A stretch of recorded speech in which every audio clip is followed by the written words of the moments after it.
teman-teman, selamat datang di Happy Podcast Hepot episode ke-16.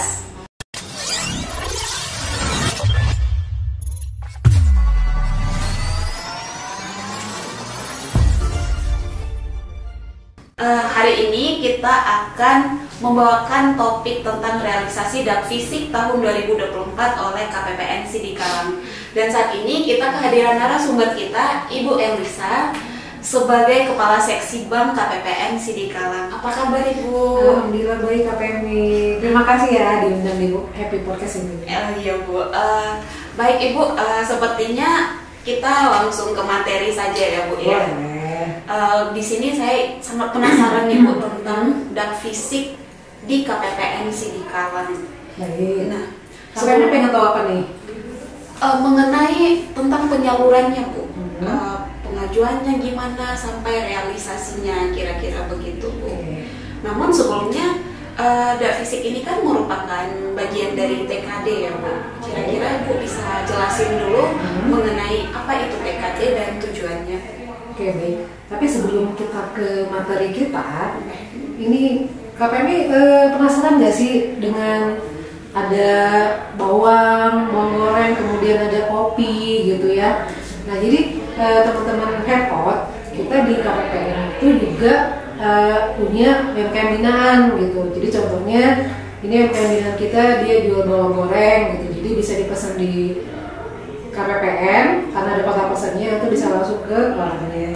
Kemudian ini salah satu andalan Sidikalang ya, kopi gitu, dan sangat terkenal di kemana-mana. Izin Bu, saya udah langsung seduh kopinya Bu. Silakan. Kopi Sidikalang kan? Enak sekali Bu. Jadi teman-teman harus nyoba loh kopi Sidikalang untuk teman-teman yang bukan dari sini ya gitu. Oke baik. Jadi KPMI tadi kan pertanyaannya apa itu TKD ya. Jadi teman-teman TKD itu singkatan dari transfer ke daerah gitu ya. Jadi dana TKD ini berasal dari anggaran pendapatan dan belanja negara atau APBN yang dialokasikan, yang disalurkan kepada daerah-daerah gitu. Jadi tujuannya itu untuk mendanai penyelenggaraan urusan pemerintahan yang menjadi kewenangan daerah. Jadi prioritas daerah itu apa? Nah, daerah sendiri banyak daerah yang belum bisa mendanai sendiri ya pembangunan infrastrukturnya. Jadi disinilah APBN itu hadir untuk disalurkan ke daerah-daerah untuk kemajuan infrastruktur daerah tersebut. Kira-kira Bu, TKD itu terdiri dari apa aja ya? Bukan hanya DAP Fisik aja kan ya? Oke, baik. Jadi teman-teman, TKD itu terdiri dari dana perimbangan yang pertama ya, kemudian dana otonomi khusus dan penyesuaian. Jadi kalau untuk perimbangan itu apa aja? Jadi kalau teman-teman pernah dengar transfer DBH pajak atau dana bagi hasil ya, kita singkat DBH pajak, ada DBH cukai hasil tembakau, ada DBH sumber daya alam, ada DAU dan DAK.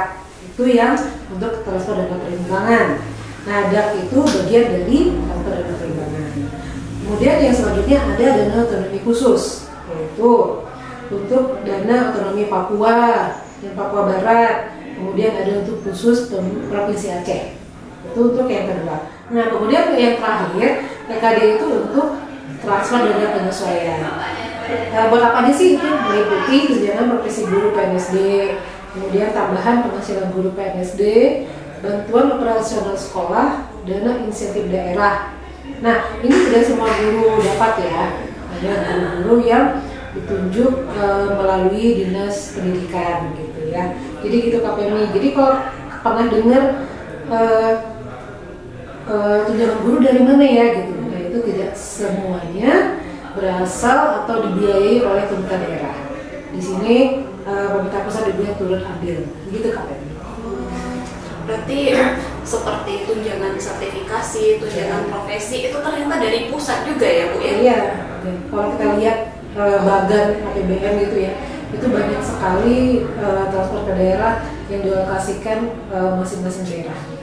Oke, ternyata banyak sekali ya teman-teman cakupan dari transfer ke daerah sendiri, tidak hanya dana desa maupun DAP Fisik. Nah, kali ini kita lebih fokus ke realisasi DAP Fisik. Sebenarnya saya ingin bertanya itu tentang bagaimana sih penyalurannya, pengajuannya itu apakah dari pusat juga Bu? Misalnya dari pusat menentukan rekomendasi sekian, atau apakah dari Pemdanya sendiri yang harus mengajukan ke pusat melalui KPPN, atau bagaimana kira-kira begitu? Oke Kak, jadi KPPN ya, KPPN daerah. Di sini kita berbicara KPPN di Kalau juga gitu ya. Itu sebagai perpanjangan tangan dari pemerintah pusat gitu ya. Kalau langsung pemerintah pusat yang menyalurkan, pasti ada beberapa prosedur ya, beberapa prosedur yang agak panjang gitu. Misalnya beberapa dokumen dan segala macam gitu. Nah begitu dilimpahkan ke KPPN sebagai penyalur gitu ya. Jadi diharapkan pemerintah daerah itu dekat dengan penyalur itu sendiri gitu. Jadi bisa konsultasi, bisa koordinasi, bisa bertanya bagaimana dan solusi apa yang harus didapatkan gitu. Jadi itulah gunanya KPPN yang hadir sebagai kuasa penyalur TKD. Nah, jadi di sini seperti biasa, seperti yang teman-teman ketahui ya, Dapstik itu kan digunakan untuk pembangunan dan pengadaan sarana prasarana layanan publik daerah. Nah, bagaimana tahunya pemerintah pusat apa aja kebutuhan dari masing-masing daerah gitu ya. Di tahun sebelumnya untuk anggaran 2025 contohnya ya gitu, pasti sudah ada masukan atau isian apa saja yang menjadi prioritas masing-masing daerah gitu. Nah, itu kemudian dituangkan dalam angka, misalnya untuk jalan berapa di kabupaten daerah gitu. Nah, itu akan nanti dibahas di tingkat pusat untuk alokasi di tahun berikutnya. Jadi tidak semata-mata daerah butuh sekarang kemudian harus ada, itu bukan Kak. Jadi tetap ada anggaran dan pembahasan di tahun sebelumnya. Tetap harus direncanakan. Tetap ada direncanakan dan merupakan prioritas nasional. Saya mau bertanya lagi nih Bu. Kalau di KPPN sendiri, saya rasa di seluruh KPPN sama ya Bu ya, baik Sidikalang maupun di KPPN yang lain. Bagaimana sih proses penyalurannya Bu gitu? Kira-kira pencairannya agar dana tersebut sampai ke daerah, ke rekening daerah itu, dan fisiknya dilakukan, kira-kira bagaimana Bu prosesnya? Oke, ini mungkin sedikit teknis ya Kak ya, gitu ya. Nah, jadi setelah nanti teman-teman di pemerintah daerah mendapatkan angka atau nilai alokasi untuk masing-masing subbidang gitu. Jadi Kak, contohnya di antaranya ya subbidang itu ada pendidikan, kemudian ada perumahan, pertanian, jalan, dan lain-lain ya Kak ya gitu. Nah, jadi setelah mereka mendapatkan dana alokasinya, mereka mengajukan permohonan pencairan gitu ya. SKPD atau operasi OPD ya, atau OPD itu akan menginput data kontrak pada aplikasi yang disediakan oleh Kementerian Keuangan, namanya OMSPAN TKD, Online Monitoring SPAN Transfer ke Daerah. Jadi setelah SKPD menginput data kontrak, kemudian di sini ada juga peran dari Inspektorat K. Oh, Inspektorat daerahnya. Dia menjadi pengawas, kemudian yang melakukan review atas kontrak tersebut dan realisasi ke depannya gitu. Nah, kemudian setelah dari Inspektorat tadi sebagai pihak pengawas dan monitoring ya, kemudian yang mengajukan ke KPPN itu pihak dari BKD. Ya, karena jenjang pengajuannya itu BKD ke KPPN, bukan OPD atau bukan Inspektorat yang ke KPPN. Nah, nanti setelah pihak BKD mengajukan data kontrak lah atau data untuk disalurkan gitu, kita di KPPN itu melakukan validasi Kak. Kita lihat dulu benar enggak dokumennya, kemudian kita lihat dulu penyesuaian dan segala macam yang menjadi persyaratan gitu, kita lihat gitu. Kalau sudah benar dan sudah sesuai dengan persyaratan, baru kita salurkan. Ternyata cukup banyak ya Bu pihak-pihak yang ikut andil dalam penyaluran ini ya Bu ya. Dan di KPPN sendiri memang harus divalidasi kebenaran datanya melalui aplikasi tersebut ya. Iya. Kalau untuk KPPN Sidikalang sendiri ada 3 Pemda ya Bu ya, wilayahnya dari Karo, Dairi, dan Papak Barat. Kira-kira Bu, realisasi dak fisik untuk tahun 2024 kemarin bisa dijelaskan Bu? Oke, ini sedikit menarik Kak.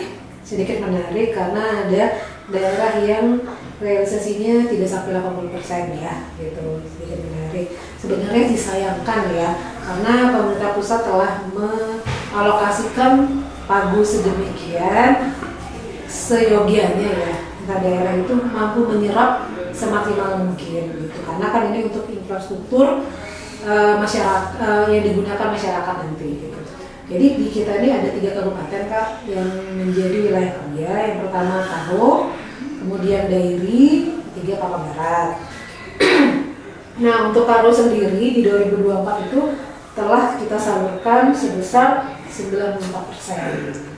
Ya, banyak itu menurut hitungan dan menurut data dari kontrak yang telah diajukan maksimal Pak. Maksimal ya Bu. Hanya ada 1 subbidang yang tidak disalurkan karena memang tidak mendapatkan izin dari kementeriannya. Gitu. Oh, berarti bukan karena ada kegagalan kontrak gitu ya? Bukan, karena mereka dari awal memang tidak memenuhi persyaratan. Nah, kemudian yang kedua Papak Barat ya. Papak Barat itu telah kami salurkan 96,62% dak fisik. Tinggi ya Bu ya? Iya, paling tinggi memang penyaluran di Papak Barat dan mereka salur maksimal. Semua subbidang yang mereka punya dengan alokasi dana itu semua terserap. Ya. Nah ini yang sedikit menjadi PR kita di kemudian hari ya, atau di tahun ini dan tahun-tahun berikutnya, yaitu Kabupaten Dairi. Kabupaten Dairi hanya menyerap 76,56% penyaluran. Rendah, sangat rendah Kak. Iya Bu. Kira-kira itu kenapa ya Bu? Apa penyebabnya? Banyak sih Kak penyebabnya ya. Jadi yang pertama ini ya, teman-teman Hyper harus tahu bahwa penyaluran itu tidak harus 100% ya. Karena yang dihitung itu perbandingannya dari data kontrak yang mereka input gitu kan. Bukan dari pagu gitu ya. Jadi misalnya pagunya 10 bukan berarti mereka harus 10 juga kontraknya gitu. Gitu. Jadi dari 10 bisa saja 9,8 gitu. Jadi tidak mutlak 100% ya teman-teman repot gitu. Nah, kenapa ya tadi di Dairi itu rendah penyalurannya gitu kan? Jadi ada 3 subbidang Kak di Dairi itu yang mengalami gagal salur gitu. Karena tidak terbitnya LHR atau laporan hasil review aktif gitu. Ya, tapi kan wajib melakukan review atas pekerjaan yang telah dilakukan pada saat penyaluran tahap 1 gitu. Nah di tahap keduanya ternyata reviewnya tidak sesuai dengan persyaratan sehingga tidak bisa disalurkan. Nah, jadi teman-teman kalau sudah tahap kedua tidak salur, otomatis tahap ketiga juga tidak salur gitu Kak. Berarti di Kabupaten Dairi sendiri 3 subbidang itu di tahap 2 sudah tidak salur ya Bu? Makanya persentase penyalurannya memang terbilang rendah ya Bu. Sampai saya rasa sebenarnya gitu. Ya. Oke, saya penasaran Bu ya. Karena kalau misalnya kita orang awam, kita hanya tahu mungkin ya, atau bahkan mungkin tidak tahu kalau dak fisik itu palingan cuma jalan gitu ya Bu. Karena misalnya ke kampung atau ke desa-desa itu yang paling jelas terlihat itu kan biasanya pembangunan jalan begitu ya Bu. Kira-kira bisa nggak Bu diberikan contoh lain pembangunan infrastruktur yang lain kecuali selain jalan gitu ya Bu ya? KPMI kan kerja di sini ya. Iya benar. KPMI pernah nggak jalan-jalan di Taman Rekreasi Sidikalang ya? Sidikalang. Oh iya Bu, dekat soalnya Bu. Dekat kan. Nah itu kan taman itu kan tempat orang olahraga, sore jadi tempat bermain gitu. Kemudian sekarang juga udah ada lapak-lapak UMKM gitu. Nah, kalian pernah nggak lihat ada gedung PLUT? Oh, pernah Bu, bagus, masih baru ya Bu ya? Baru ya. Itu PLUT itu pusat layanan dunia terpadu. Jadi itu hasil dari dak fisika. Oh. Ya, itu hasil dari dak fisik ya teman-teman ya gitu. Di sebelah PLUT itu Kak, itu ada gedung perpustakaan baru. Itu gedungnya bagus ya, bagus gitu kan. Nah itu juga dari Davisi gitu. Jadi sekarang perpustakaan itu malah standarnya itu sudah sangat-sangat mendukung gitu, dengan buku yang bagus, kemudian meja kursi yang juga sangat bagus gitu. Kalau kita pernah ke sana gitu, itu sangat-sangat nyaman gitu. Jadi teman-teman repot kalau misalnya mau minjem buku atau mau baca gitu, itu di perpustakaan Sidikalang aja gitu. Itu udah oke banget. Belum lagi nanti gedung sekolah kakak lihat gitu, gedung sekolah itu juga udah ada fisik gitu. Jadi sebenarnya masih banyak lagi selain jalan yang hanya kita tahu jalan untuk David cuma untuk jalan tuh enggak kan. Ternyata banyak pasar daerah juga ya Bu ya. Itu juga gitu. Jadi wah ternyata banyak banget ya peran pemerintah pusat untuk kemajuan infrastruktur daerah. Oke. Dan dengan segitu banyaknya dukungan dari pemerintah pusat ke daerah, baiknya memang kita yang di daerah memaksimalkan lagi ya Bu ya. Dan tapi memang banyak sekali faktor yang mendukung maupun bahkan menjadi tidak mendukung ya Bapak Ibu untuk penyaluran Davisi ini. Jadi tidak bisa kita pastikan harus tahun ini 100% karena banyak sekali faktor pendukungnya seperti yang disebutkan Bu Elisa tadi. Bisa jadi dari Pemdanya mungkin, internalnya, atau bahkan ya ada yang melakukan kejadian yang kemarin itu penolakan dari masyarakat sehingga kontraknya itu nggak bisa jadi, nggak bisa dijalankan gitu, atau mungkin bahkan cuaca yang ekstrim sehingga pembangunan juga kurang begitu ya Bu ya. Nah jadi gini Kak, bener Kak, jadi ternyata ya gitu, setelah pemerintah pusat memberikan alokasi ke pemerintah daerah untuk pembangunan infrastruktur, ternyata juga ya teman-teman harus tahu gitu, masyarakat juga harusnya mendukung. Betul ya. Jadi masyarakat kalau tidak mendukung gimana ya gitu kan, karena kan di situ kan ada keterlibatan aset masyarakat yang bisa diambil daerah dengan cara dibeli gitu ya gitu. Nah, jadi kalau masyarakatnya juga tidak paham untuk apa ini ya Davisi gitu, jadi tidak tersaksana juga Kak. Iya, dan pastinya akan menghambat pembangunan di daerah itu gitu ya Bu ya. Nah, karena kan pemerintah juga tidak semena-mena mengambil lahan. Betul. Pasti akan ada penilaian dan harga-harga yang dibayarkan. Betul. Baik teman-teman, saya kira sangat menarik ya informasi realisasi Davisi yang kita bahas kali ini. Dari Bu Elisa kira-kira ada kata-kata penutup Bu? Baik Kak, jadi kepada teman-teman Hepod KTP Sidikalang, kamu harus yakin bahwa pemerintah pusat itu selalu hadir untuk daerah, untuk perbaikan infrastruktur, untuk kesejahteraan masyarakat, dengan catatan asal dipergunakan dengan cara yang benar, no korupsi. Baik teman-teman, demikian informasi yang dapat kami sampaikan pada Hepod kali ini. Teman-teman, see you next time, dan jangan lupa untuk membeli produk UMKM kita bisa menghubungi link yang ada di bawah ini. Bye-bye.